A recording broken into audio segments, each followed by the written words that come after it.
Bonjour à tous, nous sommes le lundi 23 mars 2020, nous entamons la deuxième semaine de confinement liée au coronavirus et j'espère que vous allez tous bien. Alors je ne sais pas si vous l'avez remarqué, on est dans mon bureau ici à l'église et j'aimerais vous proposer pour les semaines à venir, le temps du confinement, un petit temps régulier de méditation de la parole de notre Dieu. J'ai choisi pour vous le livre du prophète Ézéchiel parce qu'il y a quelque chose dans la vie de ce prophète qui correspond à ce que nous pouvons vivre en ce moment dans notre temps de confinement. Le prophète Ézéchiel a été exilé à Babylone et sa vie ne ressemblait plus du tout à ce qu'elle ressemblait avant lorsqu'il était en Israël à Jérusalem. Et c'est un peu pareil pour nous en ce moment, à cause du confinement, nos vies ne ressemblent plus du tout à ce qu'elles avaient l'habitude d'être auparavant, et peut-être que nous avons perdu nos repères. Voilà ce qui fait le lien entre la vie du prophète Ézéchiel et la nôtre en ce moment. Et je vous propose de commencer tout de suite ce temps de méditation par les 3 premiers versets du chapitre 1 du livre d'Ézéchiel. Je vous invite à suivre la lecture que je vais en faire. La 30e année, le 5e jour du 4e mois, je faisais partie des exilés, près du fleuve Kébar. Le ciel s'est ouvert et j'ai eu des visions divines. Le 5e jour du mois, c'était la 5e année de l'exil du roi Joachim.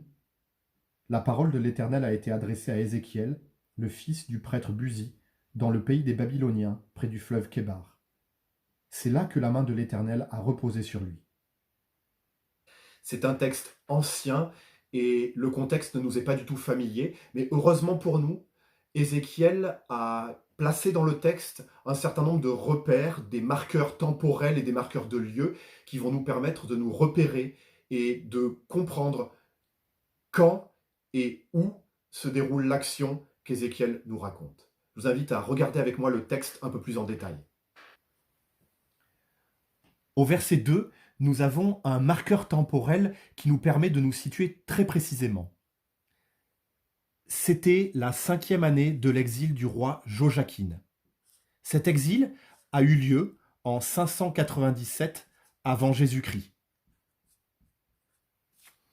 Ce qui nous permet de situer l'action du récit d'Ézéchiel en 592-593 avant Jésus-Christ.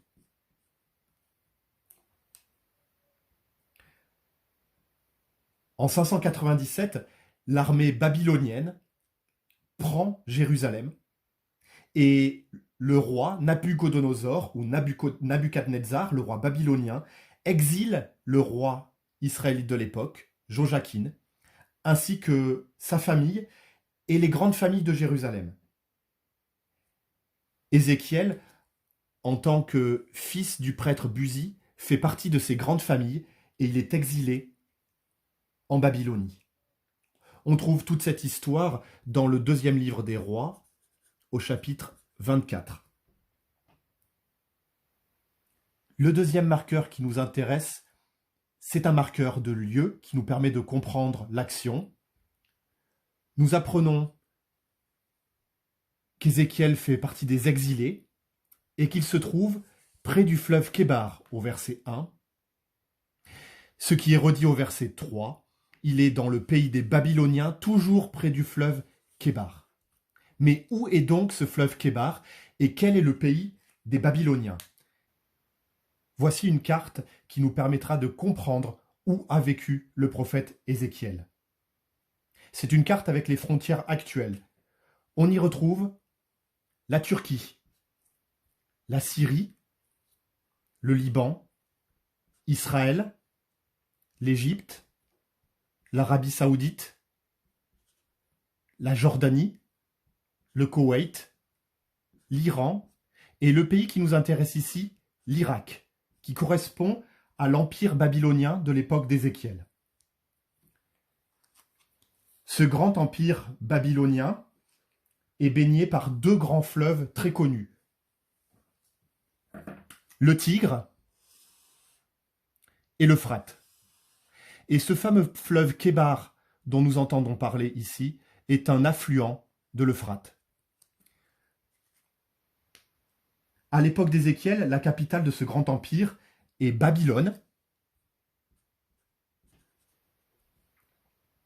où règne le roi Nabuchodonosor ou Nabuchadnezzar.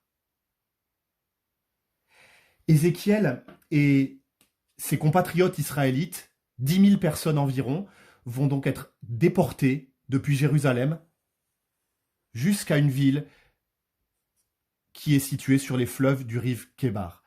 Cette ville s'appelle Tel Aviv. Nous en entendrons parler dans la suite du récit d'Ézéchiel, mais cette ville n'a rien à voir avec la Tel Aviv actuelle qui est en Israël. Imaginez la situation catastrophique dans laquelle sont les déportés. Dieu leur avait donné un pays, Israël, avec pour capitale Jérusalem, un temple pour pouvoir entretenir leur relation avec lui. Et là, ils ont tout perdu dans la déportation.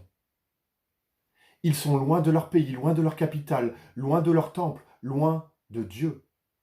Mais Dieu ne les a pas laissés seuls. C'est ce que nous découvrons dans ces 3 premiers versets du prophète Ézéchiel. Et c'est un grand encouragement pour tous les exilés.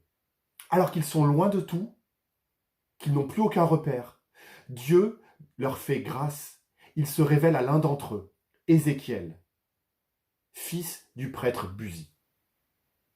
À l'époque, en Israël, on devenait prêtre de père en fils. Et on accédait à la prêtrise lorsqu'on avait 30 ans. Et regardez justement le verset 1. C'est la 30e année du prophète Ézéchiel. Qu'est-ce que ça veut dire?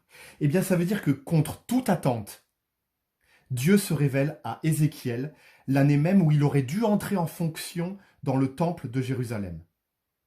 Mais Ézéchiel est à Babylone. Et ce n'est pas une petite révélation qu'Ézéchiel reçoit en Babylonie. Regardez.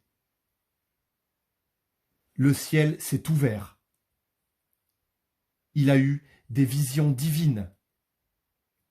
La parole de l'Éternel lui a été adressée. C'est là que la main de l'Éternel a reposé sur lui.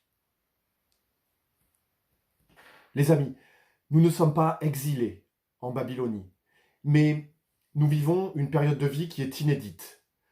Nos vies telles que nous les menions jusqu'à présent se sont mis en mode pause il y a une semaine, et ce pour encore quelques semaines, très probablement. Mais nous sommes dans la même situation qu'Ézéchiel. Dieu continue de se révéler à nous à travers sa parole, la Bible. Nous ne sommes pas coupés de Dieu, nous avons accès à lui. Alors ma prière pour chacun d'entre nous, c'est que nous mettions ce temps à profit pour continuer à nous rapprocher de Dieu, découvrir ou redécouvrir qui il est, méditer sa parole pour apprendre à mieux le connaître, apprendre à mieux le servir, apprendre à mieux l'aimer et mener une vie qui l'honore. Alors je vous donne rendez-vous pour la prochaine méditation dans le livre du prophète Ézéchiel. Nous pencherons dans cette vision qu'a eue Ézéchiel pour essayer de comprendre comment ce que Dieu a dit à Ézéchiel il y a 2600 ans peut encore s'appliquer à nous aujourd'hui. Je vous dis à la prochaine.